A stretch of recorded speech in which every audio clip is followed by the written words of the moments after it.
CPM communist கட்சிக்காரங்க வந்து பார்த்தீங்கன்னா, ஒரு மாநாடு போட்டு அதுல தீர்மானம் போட்டிருக்காங்க. கோவில் நிலங்களில் குடியிருப்பவர்களுக்கு கோயில் நிலங்கள் சொந்தமாக வேண்டும் அப்படின்னு அது ஒரு தீர்மானத்துல. இவங்க வந்து பார்த்தீங்கன்னா, எப்பயும் இந்த கம்யூனிஸ்ட் கட்சிக்காரங்க வந்து பார்த்தீங்கன்னா, தான் செய்யறது ஒண்ணு, சொல்றது ஒண்ணு அப்படின்னு இருப்பாங்க. பொதுவாகவே கம்யூனிஸ்ட் கட்சினாலே தெரியும்.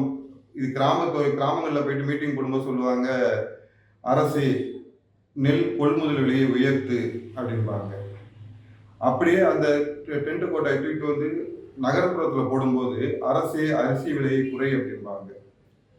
அங்க கிராமத்துல நெல் விலையை வந்து அதிகமா வாங்கிட்டு அரிசி விலையை எப்படி குறைச்சி கொடுக்க முடியும்?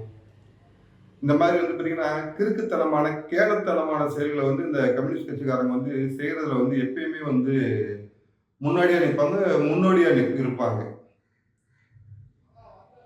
அதே போலதான் இதையும் பார்க்கணும். கோவில் நிலங்களில் இருந்து குடியிருப்பினருக்கு வந்து அந்த இடத்த கொடுத்துடணும் அப்படின்னா, இவங்க வந்து இந்த கம்யூனிஸ்ட் கட்சிக்காரங்க வந்து பார்த்தீங்கன்னா, இந்த கம்யூனிஸ்ட் கட்சியே வந்து பார்த்தீங்கன்னா, கார்பரேட் கம்பெனிக்காரங்களை, வெளிநாட்டு பெரு நிறுவனங்களை வந்து எதிர்த்து தான் இவங்க வந்து கம்யூனிஸ்ட் கட்சியை வந்து ஆரம்பிச்சாங்க. அதை வச்சு தான் வயிறு வளர்த்தாங்க. அதை வச்சு தான் வசதியான வாழ்க்கையும் வாழ்ந்துட்டு இருக்காங்க. அந்த பணத்தை வச்சு ஒரு 7 மாடி பில்டிங் கட்டி வச்சிருக்காங்க சென்னையில. பெரு நிறுவனங்கள் வந்து இங்க வந்து காலுன்றக்கூடாது, கையுன்றக்கூடாதுன்ட்டு குட்டிக்கரணம் போட்டு ஊரெல்லாம் உண்டியில் ஏந்தி, அது எங்க கோபால் சொல்லுவாரு. இன்னும் நிறுவனம் இப்போ கோபால் பேசும்போது சொல்லுவாங்க, கம்யூனிஸ்ட் வந்து கர்ணன் வந்து கவச குண்டத்தோட பிறந்தான், கம்யூனிஸ்ட் வந்து கையில உண்டியலோட பிறந்தான் அப்படின்ற மாதிரி இந்த உண்டியில குலுக்கி 7 மாடி பில்டிங் கட்டி வச்சிருக்காங்க சென்னையில. அந்த பில்டிங்ல வந்து பாத்தீங்கன்னா 5 வந்து கார்பரேட் நிறுவனங்கள், இந்த எந்த நிறுவனம் வரக்கூடாது, எந்த நிறுவனம் இங்க வந்து கால் விடக்கூடாதுன்னு சொல்லிட்டு குட்டிக்காரன் அடிச்சாங்களோ அந்த நிறுவனத்தை தான் இங்க வந்து ஆரம்பிச்சு வச்சிருக்காங்க. அந்த நிறுவனத்துக்கு தான் இங்க வந்து வாடகை கொடுத்து வச்சிருக்காங்க 5 பில்டிங், 5 மாடி. அப்ப இவங்க என்ன செய்யணும், அந்த தீர்மானத்துல வந்து இன்னொன்று சேர்த்துக்கணும். இப்படி எங்களுடைய கம்யூனிஸ்ட் கட்சியோட அந்த 7 மாடி பில்டிங்ல 5 மாடி பில்டிங்ல வந்து பெருநிறுவனங்கள் இருக்கு. இந்த கார்பரேட் கம்பெனிக்கு வந்து இந்த பில்டிங்கை வந்து நாங்கள் சொந்தமா கொடுத்துடுறோம். ஏன்னா கோவில் நிலங்களில் குடியிருப்பவனுக்கு வந்து கோவில் அந்த இடம் சொந்தம்னா, உன் பில்டிங்ல வாடகைக்கு இருக்கிறவனுக்கு அந்த இடம் சொந்தம் தானே, அதை கொடுத்துட்டு போயிட வேண்டியது தானே.